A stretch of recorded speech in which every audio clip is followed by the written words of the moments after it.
광주에서 그렇게 민주당에 대해서 뒷받침을 해줬는데 이제 광주에도 어떻게 할 거야? 이재명 대통령이 광주를 결코 외면하지 않을 거다. 2009년이죠. 9년 5월 23일 아침에 봉이바에서 뛰어내렸다고 하는 소식이 전해지지 않습니까? 그렇죠. 송창영의 일파만파, 이 시대의 핫 이슈들을 보다 깊게 그리고 보다 넓게 파헤쳐보는 본격 토크쇼입니다. 저는 광주대학교의 송창영 교수입니다. 오늘은 광주광역시에서 유일한 재선 의원이시자 또 네. 기초지자체 장도 하시고 굉장히 정치적으로 풍부한 경험을 갖고 계시는 우리 민영배 의원님 초대하셨습니다. 안녕하십니까? 반갑습니다. 요즘에 어떻게 지내세요? 이제 조금 어떤 시간을 앞으로 보내야 할까 네. 고민하고 있습니다. 그러니까 대선이 끝났잖아요. 네. 대선 기간 동안 정말 전력 투구를 하고 이제 어디로 가야 할까 그런 고민을 좀 하면서 자연스럽게 다음 스텝에 대해서 준비하는 그런 시간을 갖고 있습니다. 근데 네. 일파만파? 예. 야, 이거 누가 지었습니까 이거? 노 코멘트 하겠습니다. 아, 직접 지으셨구나. 재밌는데요, 일파만파. 예. 앞으로 그리고 많이 여기서는 뭔가 하여튼 예. 일파만파가 될 만한 이야기를 해야 된다는 얘기잖아요. 그렇습니다. 오늘 좀 큰 거 한번 해주셔야 됩니다. 그럴 일이 있는가 한번 보겠습니다. 아니 근데 우리 의원님 저번에 한번 뵀었을 때 예. 대선 그 기간 때 예. 했는데 쓰러지지 않을까 걱정했어요. 왜 그렇게 너무 열심히? 아니 이제 대선 전에 예. 제가 하도 내란 쿠데타가 일어났는데 이거 진압을 정확하게 해야 되는데 파면을 해야 될 거 아닙니까? 근데 헌재가 계속 이걸 미루는 거예요. 그래서 안 되겠다 싶어가지고 어느 신부님한테 전화를 한번 드렸어요. 신부님 이렇게 답답할 때는 어떻게 해야 됩니까? 그랬더니 이분이 그러시는 거예요. 민중을 위해서 울부짖어라. 울부짖어라. 어디 성서나 이런 데 보면 성경에 많이 나오는 얘기잖아요. 근데 내가 지금 여기서 울부짖는다는 게 뭐라는 거지? 그때 생각한 게 안 되겠다. 단식 투쟁이라도 해야겠다. 그래서 단식 투쟁을 한 상태에서 이제 제가 쓰러져서 병원에 있다가 몸을 좀 추스리고 나왔는데 아직 회복이 안 된 상태였어요. 그런데 대선이 시작된 거예요. 그래서 그렇게 좀 힘들게 보였을 겁니다. 근데 전에보다 좀 되게 열심히들 하시더라고요. 그러니까 저도 첫날부터 그렇게 안 할 수가 있습니까? 특히 이번에는 정말 이번 기회에 잘못되면 큰일 난다. 대한민국이? 이런 긴장감이 좀 있어서 좀 열심히 했죠, 뭐. 네. 다들 열심히 했어요. 지금 건강은 괜찮으시죠? 이제 몸무게만 한 3-4kg 정도 늘면 완전히 회복이 될 것 같습니다. 아유 좀 빨리 쾌차하셨으면. 예. 자 먼저 예. 우리 지금 검찰 개혁 4법 예. 그 중에서 중대범죄 수사청법 네. 설치법 설치운영에 관한 부분. 이거 어떤 내용인가요 이게? 우선 검찰개혁이라고 하는데 사실은 오래전부터 쓰던 용어라 그렇게 하는 거고 저희들은 검찰 정상화 내지는 검찰 전문화 이렇게 표현합니다. 중대범죄수사청 설치법은 그 중에 하나인데요. 이번에 저희들이 4개의 법안을 냈거든요. 예. 그 중에 하나는 예.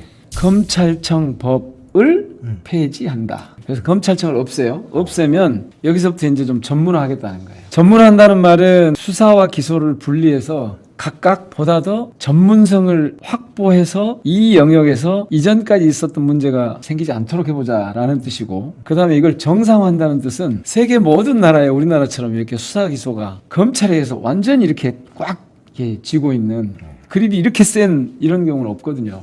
그렇게 하는 것으로부터 이제 정상적으로 원래 검찰의 기능으로 돌려준다. 그러니까 수사와 기소를 분리하면 수사 전담할 곳이 중대범죄수사청입니다. 이것은 행안부에 둬서 여기서 그동안 6개의 중대범죄를 하도록 돼 있었어요. 네.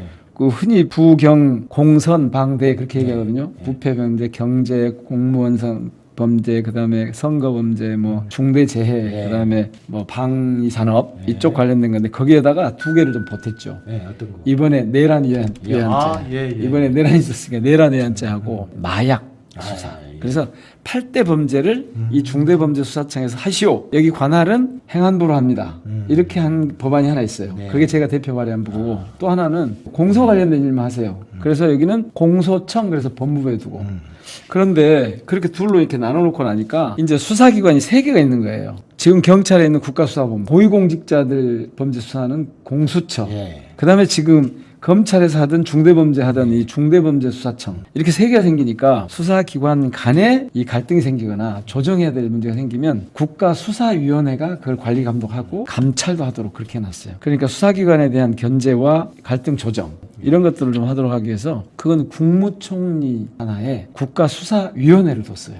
그러니까 총리실, 행안부, 법무부. 여기서 이제 제가 한 건 중대범죄 수사청 아까 조금 전에 말씀하신 그런 건데 중요한 게 하나 있어요. 공소청에서. 그동안에 검찰청에서 검사를 국가의 곳곳에 파견했어요. 윤석열 정권에서는 어떻게 됐냐면 아예 그냥 검사 출신들 정치검찰들을 곳곳에 기관장까지 막 보낸 거예요. 그래서 그렇게 검찰이 지배하는 검사가 지배하는 이런 거 더 이상 안 돼. 그래서 공소청에다가는 특별하게 법으로 정한 경우가 아니면 검사를 단지 파견하지 마라. 아니 근데 의정 활동의 대부분을 어떻게 하다가 이렇게 이쪽으로 하시게 된 거예요? 그렇죠. 이것만 한 건 아닙니다. 이걸 중점적으로 한 건 맞는데 저는 국회에 들어가면서 두 가지 이유가 있었어요. 하나는 제가 청와대 문재인 대통령 모시고 청와대 비서관으로 있다가 나올 그 즈음에 조국 장관 내정이 됐거든요. 장관 후보가 돼서 법무부 장관. 청문회를 앞두고 있어요. 법무장관. 그런데 이거는 지금까지 보지 못했던 검찰이 본격적으로 권력을 장악하러 드네? 대통령 명을 어기네? 이런 느낌이 확 왔어요. 그래서 제가 안 된다 이거. 이대로 하면 우리 죽는다 잘못하면. 검찰이 손에 죽는다. 수사를 중단시켜야 된다. 지금 윤석열 쪽에서 하고 있는 그 조국 수사를 중단시켜야 된다. 그랬는데 그때만 해도 분위기가 아이고 저렇게 가면 조국 장관의 의혹이나 이런 게 다 깔끔하게 정리된다는 거 이른바 클리어 된대요. 그래서 이렇게 안이하게 나이브하게 생각할 수가 있나. 그래서 빨리 수사 중단시켜야 된다고 했는데 안 먹혔어요. 그게 사실은. 그래서 저는 그때부터 검찰 쿠데타가 시작됐구나. 봐보세요. 대통령이 지금 인사권을 행사했잖아요. 그래서 청문회를 앞두고 있잖아요. 국회가. 그렇죠. 근데 아침에 이런 시간에 20곳을 동시에 압수수색을 했어요. 그건 보통 있는 행태가 아니거든요. 그래서 그랬던 검찰이 아니나 다를까 계속 그러는 거예요. 그래서 제가 21대 들어가서 제일 처음에 제가 들어간 특위가 우리 민주당 내 검찰개혁 특위였어요. 그러니 뭐 그때부터 시작해가지고 할 수밖에 없었죠. 그런데 저는 이걸 사실은 더 저한테는 아주 트라우마로 아픈 기억으로 남아있는 게 뭐냐면 상처로 남아있는 게 뭐냐면 노무현 대통령의 죽음이에요. 노무현 대통령이 그러니까 참 벌써 오래됐네요. 2009년이죠. 9년 5월 23일 아침에 동이바에서 뛰어내렸다고 하는 소식이 전해지지 않습니까? 너무 슬퍼하지 마라. 삶과 죽음이 모두 자연의 한 조각 아니겠는가. 미안해하지 마라. 누구도 원망하지 마라. 운명이다. 대통령 기록관, 대통령 기록물 기록관이 있는데 그 기록관에 이관을 해야 되는데 했느냐 안 했느냐 그러면서 이지원 시스템이라고 그때 청와대 운영하는 그 전산 시스템이 있는데 이걸 뭐 갖고 나갔느냐 하면서 조사를 하느냐 아니냐 그럴 때 한참 그런 얘기 나왔었을 때. 그리고 촛불이 막 타오르고 그리고 노무현 대통령이 그냥 하루에도 몇천 명씩 거기 와가지고 주말에 막 10,000명 넘는 그런 국민들이 와가지고 노무현 환호하던 그런 때거든요. 근데 가만히 보니까 주변을 막 수사를 하더라고요. 그 과정을 제가 봤고 그 전에 8월 말 9월 초 그때 제가 가서 뵀는데 거기서 이 전 정권 이 노무현 대통령을 해하려고 하는 느낌이 팍 있었어요. 그 지키지 못하고 그렇게 된 그 과정을 보면서 진짜 너무너무 가슴이 아팠는데 이게 그날 그런 사고가 난 성격을 보니까 검찰의 정치적 살인인 거예요. MB정부의 정치적 살인인 거예요. 전 그래서 이것에 맞서 싸워야 된다는 생각을 계속 하고 있었는데 또 그런 일이 벌어진 거예요. 그래서 그런 두 가지 이유 때문에 조국 이때 법무부 장관, 대통령의 그리고 이번에 또 그러면서 그래서 이제 저는 가자마자 검찰 개혁에 관심을 갖고서 계속 이게 저는 사실은 왜 우리 민영배 의원님이 이쪽 검찰 개혁 이런 것에 굉장히 적극적이신가 하고 사실은 아마 저 말고 일반 시민 여러분께서도 아마 그랬을 건데 지금 눈물이 촉촉하게 눈가가 이렇게 하시면서 옛날 생각하시니까 또 그런 것 같은데 정말 야만적인 사건들이죠. 정치 검찰이 대통령 권력을 장악해서 자기들 마음대로 하고 싶은데 막힌 거예요 국회에서. 그래서 이거를 자기 마음대로 해보려고 한 게 친이 쿠데타예요. 그게 내란이에요. 그러니까 이 내란의 뿌리에 정치 검찰이 자리 잡고 있는 거고 저는 그 인식이 오래전부터 있었기 때문에 아니나 다를까 여기까지 오는 거 보고 그나마 그렇게 싸우고 제가 그러니까 뭐 싸우기가 참 싸우는 게 잘했다 이런 생각이 들고 그러니까 제가 오죽했으면 검찰개혁 한다고 탈당까지 하고 그랬겠어요. 우리 그래서 그런 겁니다. 저기 물 한 잔 드시고 아니 뭐 차원이 다른 알칼리수 닥터 8.3을 아 우리 그런- 방송에 유일하게 스폰이 하나 들어왔습니다 지금. 우리 저 만병 청취자 약사이시네. 여러분들 좀 스폰 좀 많이 해주시기 바랍니다. 지금 그러면 국회에서는 지금 이게 속도는 어떻습니까? 지금 검찰개혁 3법에 대해서. 저희들 생각은 가능하면 정직회 전에 늦어도 국정감사 전에는 했으면 좋겠다 싶어요. 그래서 9월 말까지는 하자. 되게 분위기는 거기에 뭐 다들 동의를 하는 것 같고. 지금 우리 이재명 정부는 이런 개혁 과제도 중요하지만 민생 과제에 지금 굉장히 중점을 두고 지금 드라이브를 하고 있는 것 같은데 네. 어떻게 보신가요? 지금 굉장히 지금 나라가 어려워요. 그 부분은 먹고 살기 힘들어서. 후보 시절에 그랬잖아요. 네. 내일 모레 선거 때 대통령 투표하는 날이 왔을 때 그랬잖아요. 제일 먼저 할 일은 네. 민생경제 TF를 구성해서 이걸 좀 살리는 것부터 할 거다.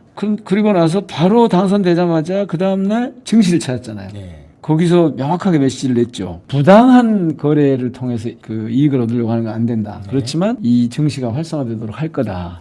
그리고 지금 장중 코스피가 3천을 넘어가는 일이 벌어졌잖아요. 그 공약이었거든요. 코스피 5천 시대에. 엄청나게 올랐죠. 제가 이제 현장에 있는 분들 얘기 좀 들어봤어요. 그랬더니 특히 AI 산업에 100조 투자하겠다고 했잖아요. 지금 시대에 가장 중요한 경제 인프라, 과학기술은 두말할 필요도 없이 AI 산업이에요. 여기서 뒤처지면 세계 경제에서 무조건 집니다. 완전 끝이죠. 네. 그런데 윤석열 정부가 제일 잘못한 게 뭐냐 3년 동안 AI 산업을 멈춘 거예요. 일본과 중국이요. 미국과 중국이 엄청나게 가버렸고 저희가 3등이라고는 하는데 간당간당 저 차이가 많이 난 3등이에요. 이거를 빨리 회복하는 조치를 할 거고 그 다음에 민생 관련해서는 내수가 지금 되게 이 경기 활성화가 안 되거든요. 그래서 이번에 이제 그 민생지원금 그거를 대규모로 좀 풀어서 일단 경기 부양을 좀 해보는 쪽으로 가고 있는 것 아닌가 싶습니다. 이번 대선 때 사실은 우리 광주 전남이 투표가 압도적이었고 또 득표율도 굉장히 압도적이었습니다. 투표율 1위 해버렸죠. 네, 광주 시민들의 어떤 지금 많이 기대라든가 민의 어떻게 보신가요? 너무너무 기대가 큽니다. 우선은 책임감이 좀 있으실 것 같아요. 아 당연히요. 두 가지로 나타나는 것 같아요. 우선은 아따 이제 살만하다. 그러니까 안도가 있어요. 얼마나 스트레스를 심하게 받았어요. 내일 하나 밤부터 시작해가지고 그 과정에서 얼마나 시달렸어요 시민들이. 시민들이 이제 좀 살만하대. 그리고 날마다 기분이 좋대. 오늘도 제가 그런 얘기를 2군데 3군데 들었는데요. 그런데 그거는 그렇게 한 고비를 넘었기 때문에 나온 반응이고 광주 시민들이 들어보니까요. 이번에는 잘해야 돼. 근데 잘해야 돼를 제가 2가지로 해석을 합니다. 하나는 지금 나라 운영하는 거 이거 잘해라. 다른 말로 하면 민주공화국의 운영 원리를 제대로 좀 해서 나라 살림 잘해줘. 또 하나는 광주에서 그렇게 민주당에 대해서 뒷받침을 해줬는데 이제 광주에도 어떻게 할 거야? 요거 기대가 지금 말씀들은 안 하시는데 청구서를 이전보다 훨씬 금액을 크게 써서 지금 청구서를 내밀고 있는 거예요. 저는 이번이 마지막이라고 생각해요. 저는 이재명 대통령이 광주를 결코 외면하지 않을 거다. 저는 이렇게 믿어도 된다고 봅니다.